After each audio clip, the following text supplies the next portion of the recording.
Hello students, कैसे आप सभी। और अपनी तैयारी कैसी चल रही है। आई होप अच्छे से अपनी तैयारी को काफी अच्छे बेहतर तरीके से कंटिन्यू कर रहे होंगे। अपनी जो क्लासेस चल रही थी, आप सभी को पता है कि हमारी पटवार भर्ती 2025 के लिए टेस्ट सीरीज है वो चल रही थी, जिसमें हम पूरा अच्छे से सॉल्यूशन कर रहे हैं। और आज की जो क्लास है आपकी मैथ्स की रहने वाली है।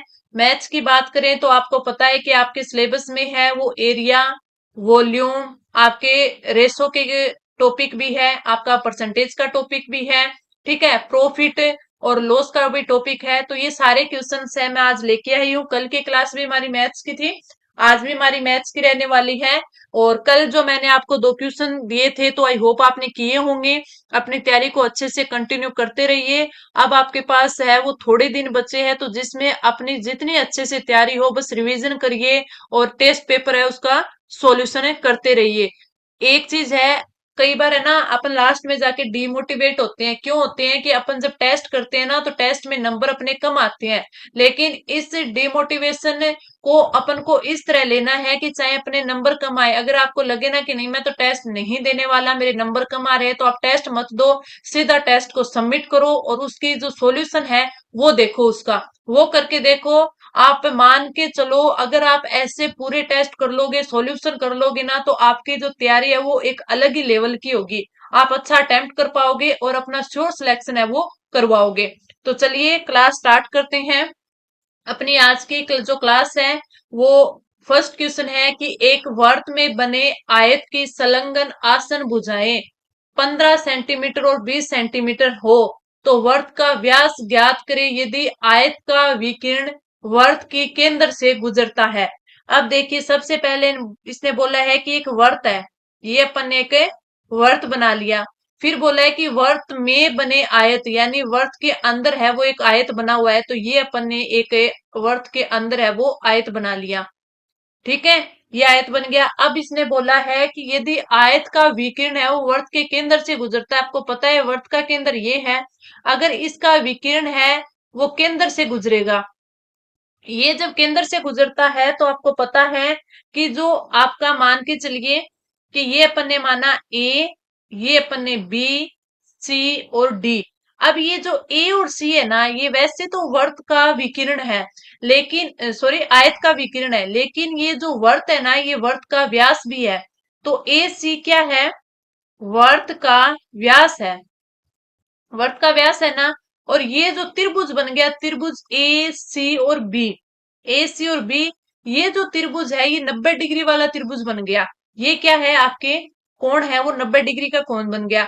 अब देखिए इसमें आपके जो आयत दिया गया उसकी भुजाएं दी गई है, तो ये जो भुजा है ना वो कितनी है, वो है आपकी 15 सेंटीमीटर। ठीक है, ये भुजा। और जो ये इसने दी है ये भुजा कितनी है आपकी, ये भुजा हमने मान ली 20 सेंटीमीटर। ठीक है, आप इसको उल्टा भी मान सकते हो कि इसको 15 मान लिया, इसको 20 मान लिया।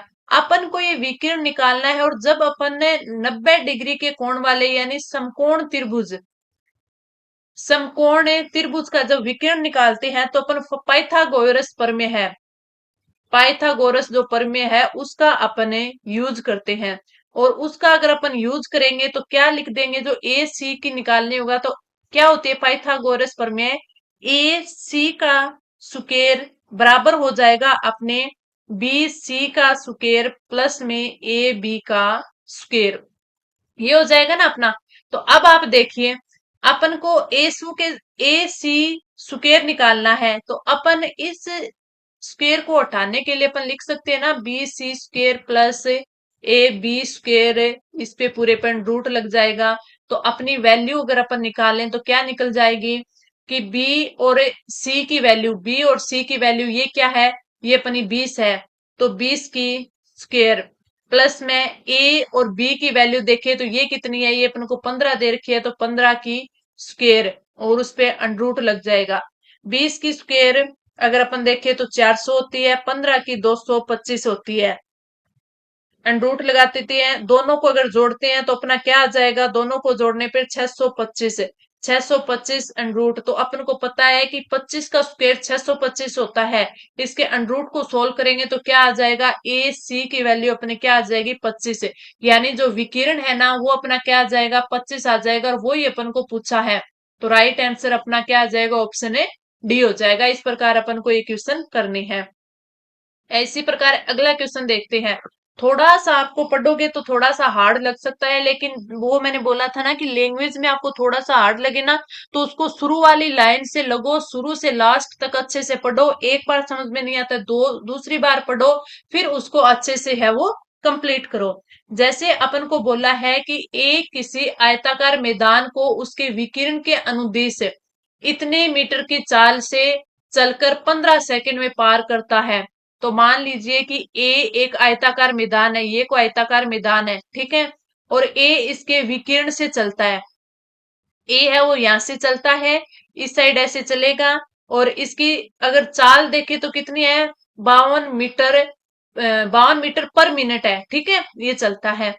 और बी इसको उसकी भुजाओं के अनुदिश इतने मीटर की चाल से चलकर उतने ही समय में पार करता है। यानी बी चलता है आपका इस प्रकार, यहां से ऐसे चलेगा, यहां पहुंचेगा, वो भी 15 सेकंड में उसको पार कर लेता है। अब आपको पता है कि अगर अपन दूरी बराबर क्या होता है, दूरी बराबर होता है चाल इंटू समय। चाल इंटू समय है, हमें आगे पूछा पूछा क्या है इसने, इतने पार करते इस खेत का क्षेत्रफल बताना है। खेत का क्षेत्रफल अपन तभी बता पाएंगे जब अपन इसकी भुजाएं हैं वो निकाल लेंगे। भुजाएं निकालने के लिए अपन को क्या करना होगा कि अपन को ये विकिरण निकाल लेते हैं पहले। विकिरण निकालने के लिए, विकिरण वाली ये क्या है, ये दूरी है। अब इस दूरी की अगर अपन बात करें तो ये दूरी अपन को कैसे निकालनी है, चाल इंटू समय। चाल इंटू समय करते हैं तो इसमें ए की चाल कितनी दी गई है, 52 मीटर पर मिनट दी गई है, इंटू समय कितना दिया गया, 15 सेकंड। अब इसके मिनट में दी गई है ना, तो इसको 15 सेकंड को भी मिनट में चेंज कर लेते हैं, तो 15/60 है। और जब इसको सोल्व करते हैं तो अपना आंसर क्या आ जाएगा, 13।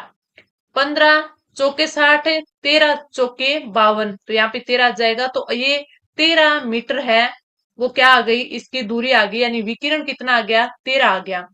वहीं अगर अपन बात करें तो बी है वो ऐसे चलेगा, ऐसे चल रहा है, ठीक है, यानी ये पूरी दूरी ज्ञात करेंगे। पूरी दूरी ज्ञात करेंगे तो दूरी, इसमें चाल कितनी है 68 है, इंटू टाइम कितना है 15/60 है, वैल्यू अपने पास चल के आ जाएगी 17। अब एक चीज आपने देखी होगी, वो क्या होगी कि जब अपने पास आयत हो, वर्ग हो, जब ये 90 डिग्री का होता है, तो ये जो अपन पाइथागोरस प्रमेय से देखते हैं ना, तो ये आपकी 17 टोटल है, तो अपन इसको 12 मान लेते हैं और इसको 5 मान लेते हैं। पाइथागोरस प्रमेय अगर इसमें सिद्ध करोगे ना, तो इन दोनों का जो योग हो जाएगा वो कितना आ जाएगा, 13 ही आएगा। ठीक है, इसको 5 मान लो, इसको आप 12 मान सकते हो, वो आपकी मर्जी है। ठीक है, तो अब अपन को पता चल गया कि लंबाई और चौड़ाई का मान पता चल गया। अपन को खेत का क्षेत्रफल निकालना है।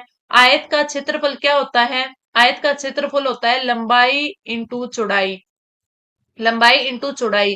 तो अब लंबाई इंटू चौड़ाई को करेंगे तो 5 इंटू 12, और 12×5 = 60, 60 मीटर है, वो क्या आ जाएगा इसका क्षेत्रफल। राइट आंसर ऑप्शन है डी। इस प्रकार अपन को क्वेश्चन सोल्व करनी है। अगला देखिए, एक वर्ताकार पहिए का व्यास 7 मीटर है, तदनुसार 22 किलोमीटर तक चलने में उसके कुल चक्कर कितने होंगे। इसने बोला है कितना चलना है अपन को, 22 किलोमीटर। व्यास अपन को दे रखा है 7 मीटर, तो त्रिज्या कितनी आ जाएगी, त्रिज्या आ जाएगी आपकी 7/2 मीटर। ठीक है, 7/2 मीटर आ जाएगी। तो अपन को फिर क्या निकालनी है, परिधि। परिधि यानी कि एक चक्कर में चली गई दूरी, एक चक्कर में चली गई या फिर तय की गई दूरी, तय की गई दूरी वो क्या आ जाएगी आपकी, 2πr आ जाएगी। 2πr अपन निकालेंगे तो 2 पाई की वैल्यू 22/7, इंटू आर की वैल्यू भी अपन को क्या दे रखी है, 7/2 दे रखी है, यानी ये त्रिज्या दे रखी है। इसको सोल्व करते हैं तो राइट आंसर अपना 7 से 7 गए, 2 से 2 गए, कितना आ गया, 22 मीटर आ गया। 22 मीटर अगर परिधि की बात करें, और अपन को पूछा क्या है कि 22 किलोमीटर तक चलने में उसके कुल चक्कर कितने हैं, तो 22 किलोमीटर है, यहाँ पर अपने मीटर में आई है, तो इस किलोमीटर को मीटर में चेंज करते हैं तो कितना आ जाएगा 22 इंटू 1000। तो ये कितना अपन को 22,000 मीटर चलना है। 22,000 मीटर चलना है तो आपको पता है कि 22,000 मीटर में चक्कर की संख्या अपन ज्ञात करेंगे ना, चक्कर की संख्या, तो वो क्या हो जाएगी, वो आ जाएगी आपके जो दूरी चली गई है, दूरी अपोने परिधि, यानी 22,000 अपोने 22 आपका ये दूरी, ठीक है। तो इसमें करेंगे तो अपन का क्या आ जाएगा, 1000 आपका आंसर आ जाएगा, राइट आंसर 1000। तो आपका ऑप्शन डी है वो राइट हो जाएगा। आगे बढ़ते हैं, जैसे अपन को क्वेश्चन दिया गया है कि एक व्यापारी एक वस्तु को 500 में खरीदता है और उस पर 700 अंकित कर देता है, फिर वो जो नगद भुगतान करता है उस पे 10% की छूट देता है, तो राशि और कुल लाभ प्रतिशत ज्ञात करिए। अब देखिए, मैंने कोई चीज 500 में खरीदी, ये अपना क्या हो गया, क्रय मूल्य हो गया। अब उसी चीज पर मैंने अंकित मूल्य क्या लिख दिया, अंकित मूल्य लिख दिया 700 रुपए, ठीक है, ये आ गया अंकित मूल्य। अगर मैं 700 को ही बेच दूंगा तो मेरे को कितने का, 200 का लाभ हो गया, लेकिन मैंने इस पर 10% की छूट दी है। 10% की छूट देके यानी 700 इंटू 10% की छूट 90/100, तो ये कितना आ जाएगा, 9,763,630 रुपए, इतने में मैंने बेची है। खरीदी मैंने 500 की थी, तो मेरे को लाभ कितना हो गया, 630 माइनस 500, कितने का लाभ हो गया, 130 का हो गया। अब अपन को एक तो राशि बतानी, राशि 130 हो गई, ऑप्शन में देखते हैं, तो ऑप्शन में अपने 130 एक में ही दे रखी है, तो अपना फटाक से आंसर लगा देते हैं कि राइट आंसर ऑप्शन ए हो जाएगा। अब अपन मान के चलें कि वहां एग्जाम में अपन को 130 वाले दो ऑप्शन मिल जाए, तो अपन को कुल लाभ ज्ञात करना है। कुल लाभ किस प्रकार ज्ञात करेंगे कि मेरे को पैसे में लाभ हुआ है 130 का, ठीक है, परसेंटेज में अपन को प्रतिशत, लाभ प्रतिशत निकालना है, कितने पर हुआ है, 500 रुपए पर हुआ है, इंटू 100, 2 जीरो से 2 जीरो गए, इसका इसमें भाग देते हैं तो कितना आ जाएगा, 26%, राइट आंसर है, ये हो जाएगा ऑप्शन है ए। सारी चीजें काफी इजी वे में समझा रही हूँ, आई होप आपको समझ में आ रही होगी। कोई भी डाउट रहता है तो आप पूछ सकते हैं। आगे बढ़ते हैं, और आगे अपना जो क्वेश्चन है, एक दुकानदार अपने ग्राहकों को 10% छूट देकर भी 26% का लाभ कमाता है, और एक वस्तु का अंकित मूल्य 280 है, तो उसने इसे कितने में खरीदा होगा। काफी आपका इजी क्वेश्चन है, आप कर सकते हो। जैसे कि वस्तु का क्रय मूल्य क्या होता है, वस्तु का क्रय मूल्य हो गया आपका अंकित मूल्य इनटू जो आपको छूट दी गई है, 10% की छूट दी गई है यानी 90 आ गई, परसेंटेज है, अपॉन 100 प्लस आपका हुआ लाभ आ गया। अपन को क्रय मूल्य पूछा है ना, तो क्रय मूल्य अपन ने देखा है, तो अंकित मूल्य अपने का क्या हो जाएगा, अंकित मूल्य अपन को 280 दे रखा है, इसका 90 पे देखें तो 90 आपका 90% हो गया, ठीक है। अपॉन में कितना आ गया अपना 100, और लाभ है तो कितना आ जाएगा, 100 प्लस लाभ कितना हो रखा है आपको, 26% हो रखा है, ठीक है। तो 26, तो अपने 280 इंटू 90 अपॉन 126, इसको सोल्व करेंगे अपना आंसर आ जाएगा, और इसको सोल्व करने पे आता है 200, तो राइट आंसर ऑप्शन है ए। आगे बढ़े, आगे वाला क्वेश्चन देखिए आप, कि एक साहूकार को पता चलता है कि साधारण ब्याज दर 13% वार्षिक में 0.5% की गिरावट होने पर उसकी वार्षिक आमदनी पर इतने की कमी हो जाती है, तो उसकी उधार दी गई पूंजी क्या होगी। अब देखो, दर में अंतर कितना आ रहा है, 0.5 की गिरावट आ रही है। मान के चलो पहले कोई आपकी कितनी थी, 7.5% की दर थी, अब गिरावट कितनी आ गई, 0.5 की, तो वो वैल्यू कितनी रह गई आपकी, 7 रह गई, 7% आपकी क्या हो गई, वो दर हो गई। ये एग्जाम्पल के लिए मैंने बताया है।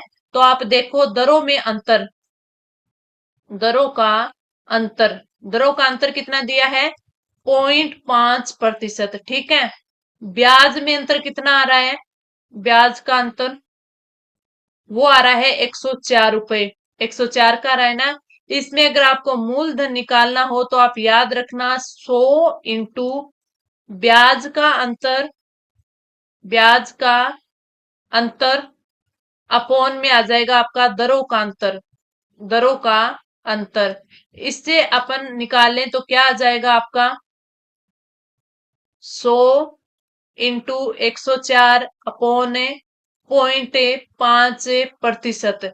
और इस चीज को अगर अपन जब सोल्व करते हैं तो आपका राइट आंसर क्या आ जाएगा 20,800। तो राइट आंसर आ जाएगा ऑप्शन है ए। इसको सोल्व करके देख लेना, आपका आंसर है वो यही आएगा। आगे बढ़ते हैं अगला क्वेश्चन कि कोई धन चक्रवर्ती ब्याज की एक निश्चित दर से 4 वर्ष में दोगुना हो जाता है। 4 वर्ष में दोगुना, और इसी दर से यह 16 गुना कितने वर्षों में हो जाएगा। 16 गुना कितना, 16 गुना कितने वर्षों में हो जाएगा, अपन को ये आंसर निकालना है। तो आपने देखा होगा कि 2 से कितना हो रहा है, ये 16 गुना हो रहा है, ठीक है। यानी आपका इसमें गुना हुआ है, तो ये कितने वर्षों में हुआ है ये अपन को पूछा है। तो वैसे तो सीधा सो देखेंगे कि 2 का पावर कितनी होने पे 4 होता है। 2 दूनी 4, 4 दूनी 8, 8 दूनी 16, 4 हो गया। तो 4 को इससे मल्टीप्लाई कर देंगे तो कितना आ जाएगा 16 वर्ष आना चाहिए। लेकिन मैं आपको सीधा नहीं बताऊंगी, कुछ बच्चों के सीधा समझ में आ जाते हैं, कुछ के नहीं। मैं पूरा सॉल्यूशन से आपको बता देती हूँ। यदि किसी चक्रवर्ती ब्याज की दर से कोई धन है, वो टी टाइम में, टी वर्ष में, T1 मान लेते हैं, T1 वर्ष में कितना अन 1 गुणा होता है, ठीक है, गुणा हो जाता है। तो T2 वर्ष में वह अन 2 गुणा हो जाता है। तो ये इसका फॉर्मूला मान ले या जैसे भी आपको समझ आए देख लेना। तो अपना क्या हो जाएगा, अन 1 की पावर तो आ जाएगी आपके 1/T1, ठीक है। और अन 2 की पावर आ जाएगी 1/T2, ठीक है। अपन को निकालना है T2 वैल्यू।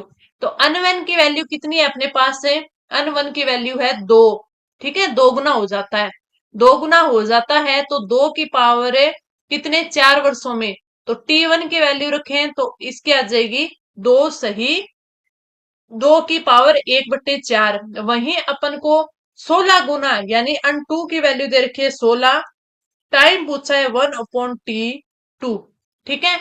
अब 16 को 2 किस प्रकार बनाएंगे, 2 इस प्रकार बनाएंगे कि अपन को पता है कि 2 की पावर अगर अपन 4 कर देना तो वो कितना हो जाता है 16 हो जाता है, ठीक है। तो इसको अपन लिख सकते हैं 2 की पावर 4 × 1/T2। तो ये हो जाए 2 की पावर 4/T2। तो यहाँ क्या है पावर 1/4 है 2 की, और यहाँ क्या है 2 की पावर 4/T2 है। तो अपन इसको लिख सकते हैं 1/4 इक्वल 4/T2।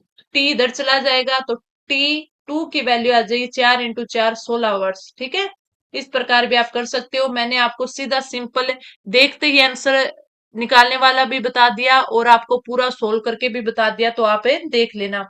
वहीं अगर अगला क्वेश्चन देखें कि कोई धनराशि 8 वर्षों में स्वयं की 3 गुनी हो जाती है, 8 वर्षों में स्वयं की 3 गुनी हो जाती है। यह धनराशि कितने वर्षों में स्वयं की 5 गुना होगी, जबकि ब्याज दर है वो साधारण है। और ऊपर वाला क्वेश्चन क्या है, ऊपर वाला है कि कोई धनराशि चक्रवर्ती ब्याज की एक निश्चित दर से, ठीक है, ऊपर चक्रवर्ती ब्याज दर है, नीचे साधारण दर है। अगर चक्रवर्ती ब्याज दर हो तो मैंने आपको फॉर्मूला बता दिया, और साधारण ब्याज दर हो तो क्या होता है, तो होता है T1/T2 बराबर N1 - 1/N2 - 1। T1 की वैल्यू अपन को दे रखी है 8 वर्ष, ठीक है। T2 की वैल्यू अपन को निकालनी है। इस साइड N1 की वैल्यू 3 गुना हो जाती है ना, तो 3 - 1, और 5 गुना हो जाती है तो 5 - 1 आ जाएगा ऊपर 2/4। यानी आपका कितना आ जाएगा 2/4 का क्या आ जाएगा 1/2। अगर वही निकाल के देखें तो 8/T2 बराबर 1/2। तो आपकी T2 की वैल्यू कितनी आ जाएगी 16 आ जाएगी, 8 दूनी 16। तो राइट आंसर ऑप्शन है डी आ जाएगा। राइट आंसर भी इसमें भी 16 वर्ष आएगा, ऊपर वाले में भी 16 वर्ष आएगा। अब आगे जो आपका क्वेश्चन दे रखा है वो कल वाला क्वेश्चन मैंने आपको करवाया था, तो उसी हिसाब से ये क्वेश्चन भी दिया गया है। थोड़ा मैं आपको बता देती हूँ, क्योंकि फिर आगे वाले क्वेश्चन अगर मैं पूरा डिटेल से करवाऊंगी तो आगे वाले क्वेश्चन रह जाएंगे। इसलिए मैं कुछ इसका करवा के आपको तरीका मैं बता दूंगी, बस आपको उसकी क्या करनी है, उसको मल्टीप्लाई भाग जो भी करना है उसका वो आप कर लेना, उसको सोल्व आपको करना है, तरीका मैं बता दूंगी। पहले तो जो मैं इसका राइट आंसर बता देती हूँ कि इसका राइट आंसर आपका ऑप्शन है डी आ जाएगा। अब थोड़ा तरीका बता देती हूँ क्वेश्चन का। इसमें पूछा है, प्रियंका, नीलम, सुनीति ने सांझे में एक व्यापार आरंभ किया। प्रियंका की पूंजी नीलम की पूंजी की 2 गुनी थी। नीलम की पूंजी सुनीता की पूंजी की 4 गुनी थी, सुनीति की।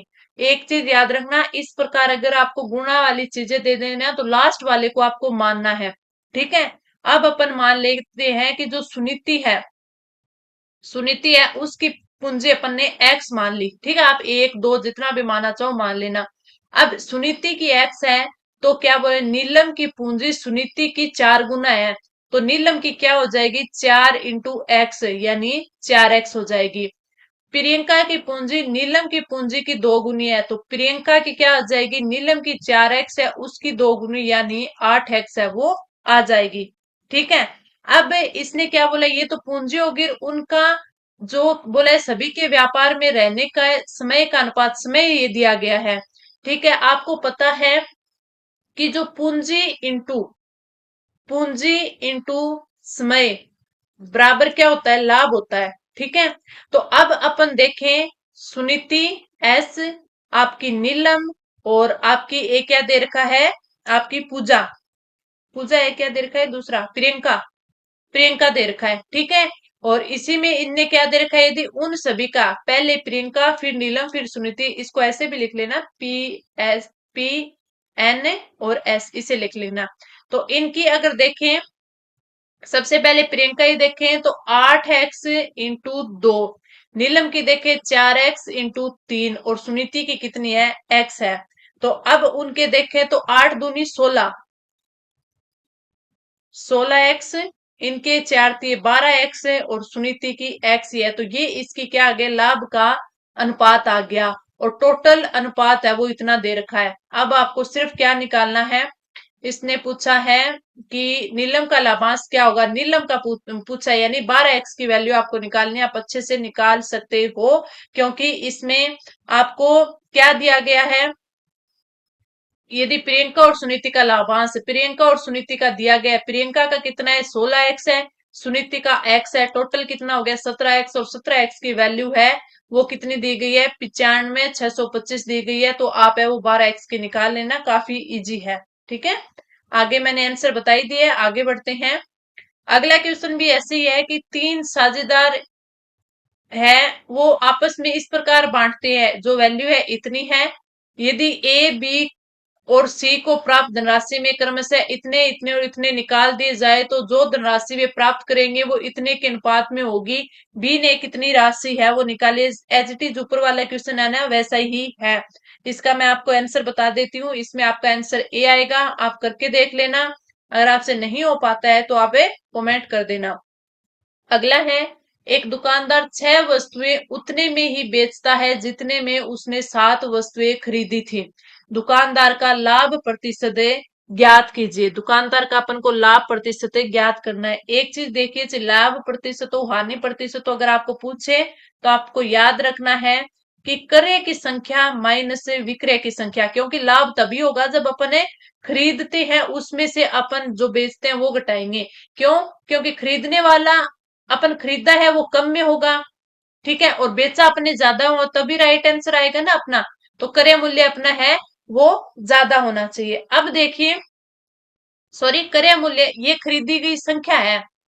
अब एक चीज मैं यहाँ पे देखो, मैंने बोलने में कंफ्यूजन कर दिया, उसी प्रकार आप में समझने में ना हो जाए। एक चीज देखना, अपने को लाभ कब होता है, जब अपना क्रय मूल्य है वो विक्रय मूल्य से अधिक होता है। मान के चलिए कि कोई चीज अपने 500 में खरीदी और अपन ने 700 में बेच दी, ठीक है, तो विक्रय मूल्य ज्यादा होना चाहिए ना अपना बेचा हुआ।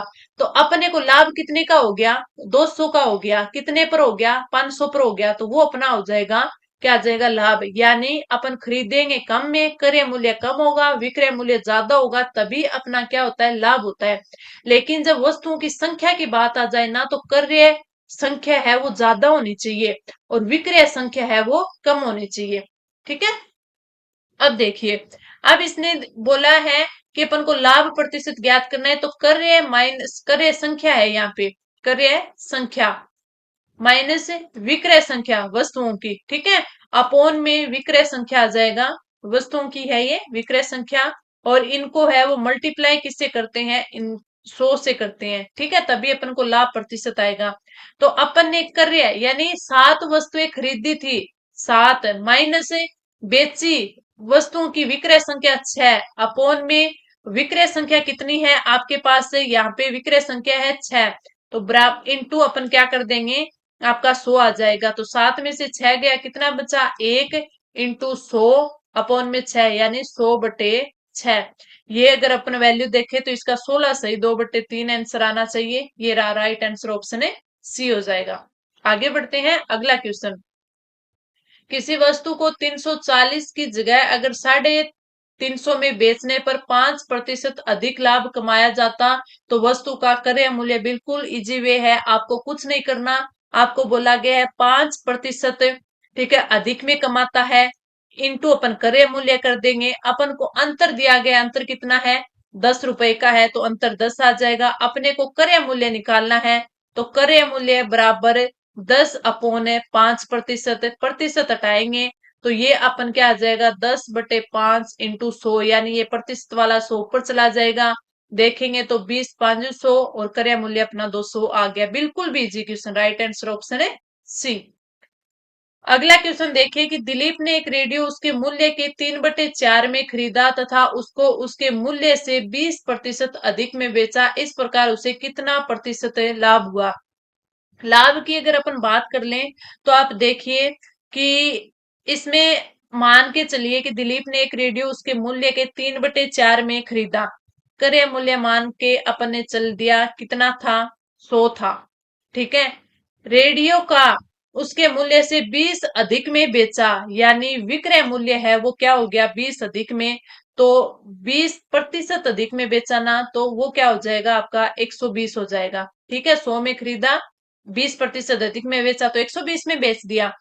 अब इसने पूछा क्या है अपन से, ये पूछा है कि इस प्रकार उसे कितने प्रतिशत लाभ हुआ, कितने प्रतिशत लाभ हुआ, ये हमें बताना है।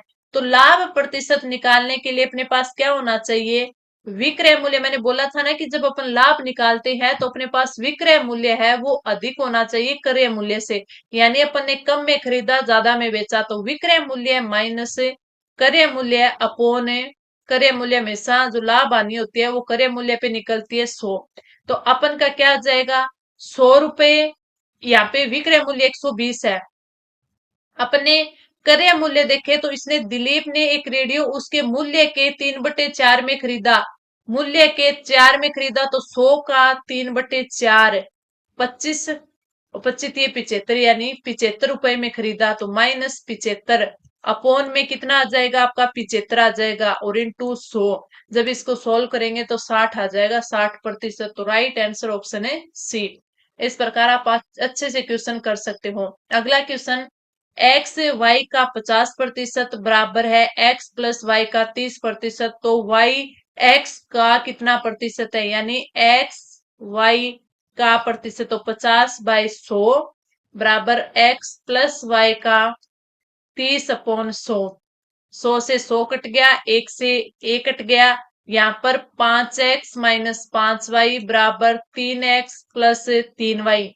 अगर अपन देखें तो 5x में से 3x गया, कितना बच गया, 2x, और 5 इधर गया, 5×3 8y। तो अपन को पता है x अपॉन y बराबर वैल्यू कितनी आ जाएगी, 4/1 आ जाएगी। ठीक है, इसका अनुपात कितना आ जाएगा, 4:1 आ जाएगा।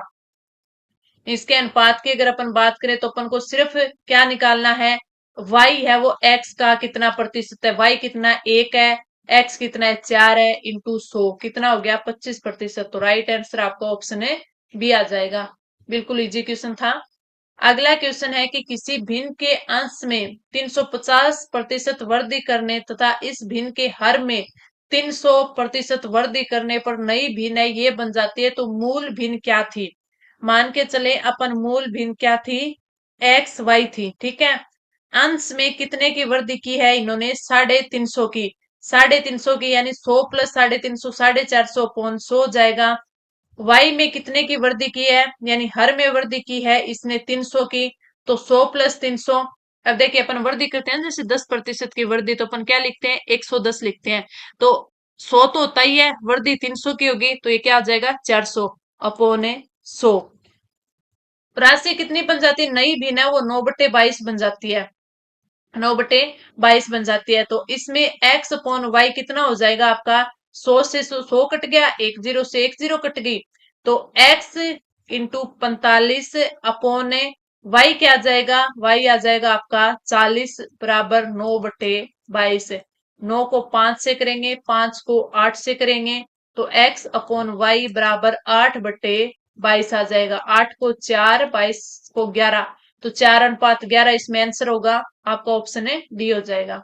ऐसे ही क्वेश्चन आप कर लेना। अगला क्वेश्चन है आपका, और इस क्लास का लास्ट क्वेश्चन है आपका, कि यदि चीनी के मूल्य में 20% वृद्धि हो जाए तो एक गृहिणी इसकी खपत कितने प्रतिशत कम करनी होगी कि इस पर खर्च है वो न बढ़े? खर्च इसको नहीं बढ़ाना।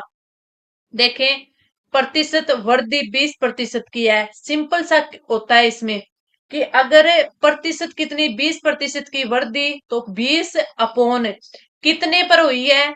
100 पर हुई है, तो 120 इंटू 100। तो अगर अपन निकाल के देखें, 6 और 100 में 6 का भाग जाता है तो कितना? 16 सही 2/3 आता है। ये राइट आंसर आपका ऑप्शन है सी हो जाएगा। क्वेश्चन समझ में नहीं आया तो मैं बता देती हूँ कि यदि चीनी के मूल्य में 20% वृद्धि हुई है, पहले चीनी 100 रुपए में आती थी, 20% की वृद्धि हो गई तो कितने में होगी? 20 की आने लग गई। अब उसने बोला है कि गृहिणी को इसकी खपत है वो कितने प्रतिशत कम करनी होगी कि इस पर खर्च न बढ़े। अब खर्च नहीं बढ़ाना यानी खरीदनी तो 100 में 100 ही है, यानी 100 से ज्यादा नहीं। कितने की वृद्धि हुई है? 20 की हुई है। अब ये इतना बढ़ गया ना, तो अब इसका जो मूल्य हो गया वो 120 हो गया। तो 120 इंटू 100, क्योंकि अपने को इसको जो खर्च है वो बढ़ाना नहीं है, तो इसको सोल्व करेंगे तो राइट आंसर 16 सही 2/3 राइट आंसर ऑप्शन सी आ जाएगा। तो ये थी आज की अपनी क्लास। मैंने मैथ्स की आपके जितने टॉपिक आपके एग्जाम में सिलेबस में दिए गए हैं उसकी 2 क्लासेस है मैंने आपको करवाई है। सारे टाइप के क्वेश्चन मैंने आपको इसमें करवा दिए, चाहे आपके रेशो का क्वेश्चन हो, परसेंटेज का क्वेश्चन हो, प्रॉफिट एंड लॉस का क्वेश्चन हो, चाहे आपके अनुपात समानुपात में आपके परसेंटेज का क्वेश्चन हो, ठीक है, सांजा से परसेंटेज का क्वेश्चन हो, सांजा से रेशो का क्वेश्चन हो, आपके एरिया वॉल्यूम का क्वेश्चन हो, सारे क्वेश्चन मैंने करवाए हैं। तो आपको देखना है कि एग्जाम में ऐसे आपके क्वेश्चन पूछे जाएंगे। तो अब चलिए अपन क्लास है सेशन आज का यहीं समाप्त करते हैं, और कल की क्लास में देखेंगे कि अपन जीके की क्लास लेके आए या फिर आपके science, computer science, Hindi English की जिसकी क्लास लेके आते हैं। तो अपन अब चर्चा करेंगे कल की क्लास में। आज की क्लास आपको कैसी लगी कमेंट करके जरूर बताना। अच्छी लगी तो लाइक एंड शेयर कर देना, और अगर अभी तक आप चैनल से नहीं जुड़े हो, सब्सक्राइब नहीं किया है, तो चैनल को सब्सक्राइब कर लेना। अब मिलते हैं कल की क्लास में।